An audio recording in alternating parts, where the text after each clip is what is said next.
नियम बना लो कि इतना ही सोना है।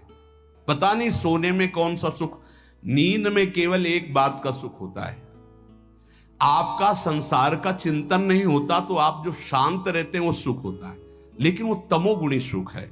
अगर आप जागृत में संसार का चिंतन न होने दें और भगवत चिंतन कर रहे हैं तो आप महापुरुष हो जाएंगे। सो सो के जीवन क्यों बर्बाद करते हैं? एक टाइम रखिए सोने का, बस। ये कोई तुम्हारा सुख नहीं है, ये तमोगुणी सुख है। निद्रा आलस्य प्रमादोत्तम तत्तामस मुदाहृतम। और एक बात समझ लो, यद तज्ञे विस्मि परिणामे अमृतोपमम, जिसमें विष जैसा शुरुआत में लगता है उसका परिणाम अमृत होता है, और जिसकी शुरुआत अमृत जैसी लगती है उसका परिणाम विष होता है। प्रातःकालीन उठ करके सत्संग में आना विष जैसा लगता है, लेकिन उठ के आ रहे हो तो इसका फल अमृत होगा। ब्रह्म मुहूर्त में सो रहे हैं, जीवन बर्बाद कर रहे हैं, अरे ब्रह्म मुहूर्त में उठिए, स्नान कीजिए और सच्चिदानंद भगवान में चित्त को जोड़िए। ये विष जैसा लगता है, परिणाम अमृत जैसा होता है। तीसरा, 24 घंटे में 1 घंटे का तो एकांतवास करना सीख ही लो, चाहे गृहस्थ हो चाहे कोई भी हो। 1 घंटे हमसे कोई बात नहीं करेगा, अपने दरवाजा बंद, थोड़ा 1 घंटे कोई ऐसा समय निकालो जिसमें चित्त को केवल श्री कृष्ण से जोड़ो, प्रियाजू से जोड़ सको। चौथा, विरक्त साधक, तकिया, गद्दा, ये सब चीजें अगर लगा के सोओगे तो नाम जप नहीं होगा। देखो, हितधाम में कुशासन और एक ईंट कुशासन के नीचे, सर्दी में ओढ़ने के जो हमारे कंबल थे वो आटे का बोरा बलराम जी ला के दे थे। जीवन को यदि आप कसौटी पे नहीं कसेंगे तो भजन नहीं होने वाला।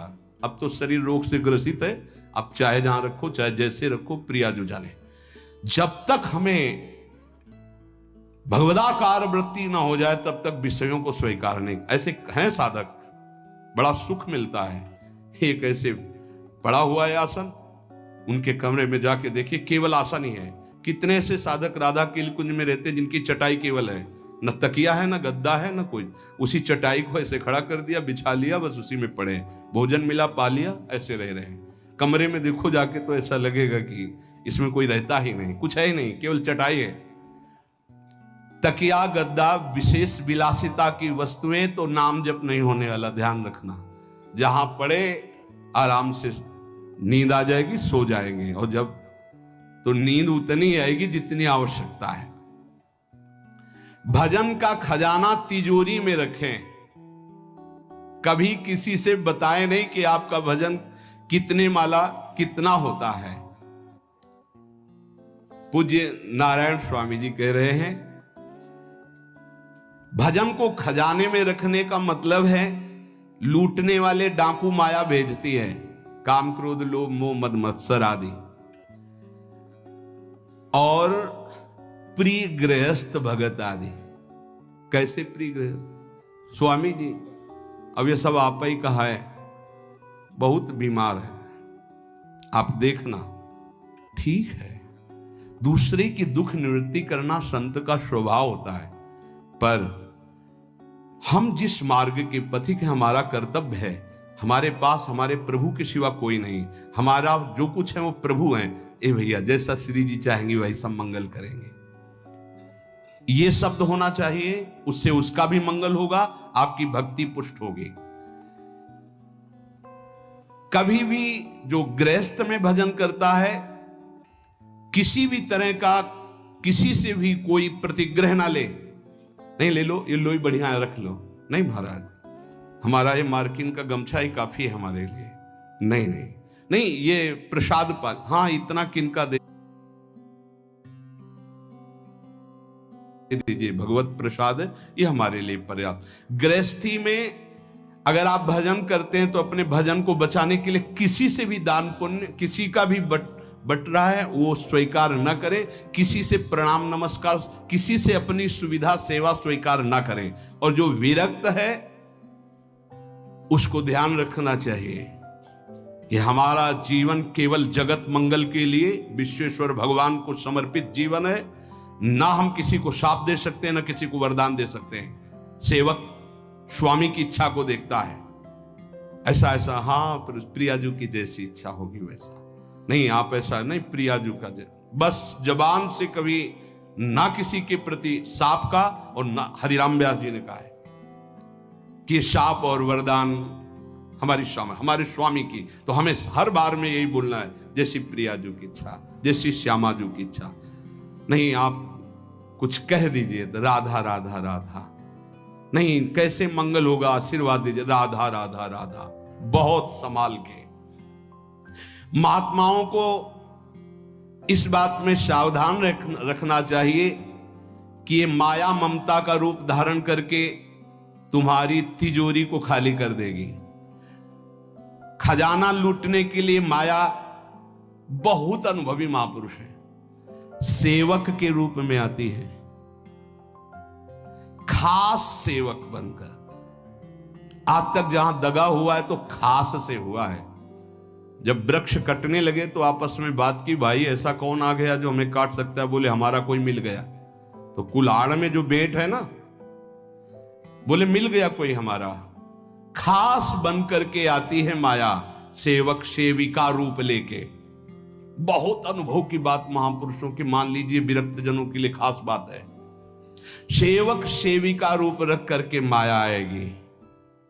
इसके बाद अगर आपने स्वीकार किया, फिर तुम सेवक होगे, वो स्वामी होगी। समझ रहे हो? बहुत अंदर से इस बात को समझ लीजिए। अगर आपको भगवत प्राप्ति करनी है तो जब तक शरीर में श्वास रहे, सेवा मत स्वीकार करना किसी की। कपड़ा धुलाना, खाना पीना, भीख मांग के खाओ, भिक्षा अन्न, या आकाशवृत्ति से जियो। जैसे मना, ना कपड़ा धो पाओ तो उतने पहनो जितना धो पाओ। किसी को अपनी सेवा में प्रवेश मत होने दो। अपने शरीर की सेवा, अपने जीवन की सेवा जब तक श्वास है तब तक स्वयं करो, नहीं तो तब लग जोगी जगत गुरु, जब लग रहे निराश, जब आशा मन में भई, जब गुरु और जोगी दास। इसलिए होश में परमार्थ के पथिक को कभी किसी की सेवा नहीं लेनी चाहिए, कभी किसी को सेवक नहीं बनाना चाहिए। भगवत भाव से नेकी कर दरिया में डाल, उपदेश दे दिया, चल अपने मार्ग में। जीवन की ये बात हमारी अनुभव की मान लीजिए। अगर निर्विघ्न पंथ निर्वाह करना है तो कभी किसी को यहां सेवक न बनाया जाए।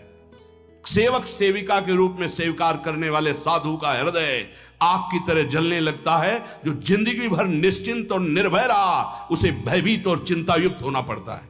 अपने भजन को खास तिजोरी में रखे, अपने में जो सिद्धियां जागृत हो कभी प्रकट ना होने दे, उनका कभी प्रयोग ना करे। एक एक शब्द पर ध्यान देना। उसी को भगवत प्राप्ति होती है जो अपनी सिद्धि को प्रकाशित नहीं करता। ये माया त्रिशंकु की तरह लटका देती है, न स्वर्ग में न भूमि में। देखो सेवक जी महाराज कहते, ऐसे न वैसे रहे मजरेडो, पाछलियो जो करी निर्भाषित। न परमार्थ के न व्यवहार के। ये गांठ बांध लो, हाथ जोड़ के कह रहा हूं, सेवा के भाव से माया प्रवेश करती है और स्वामी भाव को रौंद करके सेवक बना लेती है। फिर जैसा चाहती वैसा नाच नचाती है, कोई भी हो। इसलिए होश में, यदि भगवत मार्ग में चले हो तो कष्ट सहो, शरीर की स्वयं सेवा करो। सौभाग्य मत मनाओ कि कोई तुम्हारी सेवा कर रहा है, दुर्भाग्य है जो तुम सेवा ले रहे हो। हाँ, अब शरीर इस काबिल नहीं तो श्री जी जैसा जाने वैसा। बोले नहीं, हमारा तो परहित की भावना और प्रचार करना है। तो है क्या तुम्हारे पास प्रचार करने के लिए? परहित की भावना के लिए है क्या तुम्हारे पास? जब तक सर्वत्र श्री कृष्ण का अनुभव नहीं हो जाता तब तक उसमें कोई सामर्थ्य नहीं होती। और जब सर्वत्र वासुदेव का अनुभव करता है तो उद्धार किसका करना है? विचार करके देख लीजिए। फिर वो स्वांता सुखाए तुलसी रघुनाथ गाथा। इसलिए भजन के खजाने को बचा के रखो। रूखा सूखा टुकड़ा खा करके गंगा जल यमुना जल का आचमन करके जीना सीखो। अच्छे अच्छे पदार्थ सामने होने पर वही पदार्थ स्वीकार करो जिससे तुम्हारी जिह्वा रुचि न कर पावे। ये दुष्ट है, इस दुष्ट को दंड दो। नारायण स्वामी जी ने कहा है, आगे हमने कल चिंतन में पढ़ा था, कह रहे हैं कि हमने इसको कैसे वश में किया। जहां गरम जलेबी बनती थी वहां खड़े हो जाते थे, कहते देखो कितनी बड़ी हाल है, नहीं मिलेगी तुझे, चलो पूरी बाजार में घुमाते थे और कहीं भी इसको नहीं, और अगर संयोगवशात मिल जाती थी तो गंगा जल में फेंक देते थे। हरिद्वार में नारायण स्वामी जी गंगा जल में फेंक देते, हाँ बहुत बढ़िया बीठी, ये ले। अपने हृदय को पावन रखने के लिए इसी जन्म में भगवत प्राप्ति के लिए आहार को सुधारा जाए और निरंतर नाम जपने का अभ्यास किया जाए।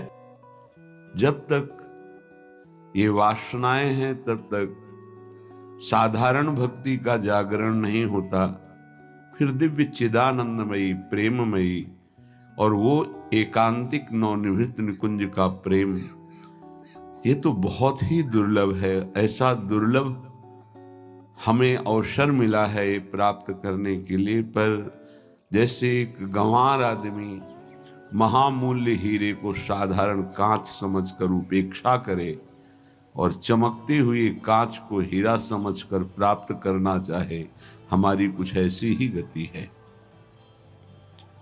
महाप्रेम स्वरूप प्रियालाल को छोड़कर संसार के भोग, संसार के नाना प्रकार के आकर्षण ये हमें प्रिय लग रहे हैं। ये जो अवसर मिला है ये व्यर्थ गंवाने के लिए नहीं है। उपासक सत्संग को ठीक से सुनता नहीं है, केवल बैठ जाता है। अगर सुनता मनन करता तो परिवर्तन क्यों नहीं हो जाए, बहुत जल्दी परिवर्तन हो जाए। सोचिए, ये 5 ज्ञानेंद्रियां हैं जो आपकी दुर्गति का कारण हैं। ये कर्मेंद्रियों के द्वारा ऐसे आचरण कराती हैं जिन्हें पापाचरण कहते हैं। एक है रसेंद्री, कितना भी इस दुष्ट को भोग दे दो ये कभी तृप्त ही नहीं होती। ये खाना है, ये पीना है, ये पाना है, बार बार। रसेंद्री ये चंचल बने। नेत्रेंद्री ये देखना है। उपासक ये नहीं समझ पा रहा कि इंद्रियां हमें ठग रही हैं। वो समझ रहा इनमें सुख है, मेरे जीवन का लक्ष्य क्या है वो ये नहीं समझ पा रहा, सुख कहाँ है ये नहीं समझ पा रहा। घ्राणेन्द्री को वो सुगंध की तरफ खींच रही, श्रवणेन्द्री मनमानी बातें सुनने के लिए खींच रही, त्वगेन्द्री स्पर्श काम सुख के लिए तड़प रही।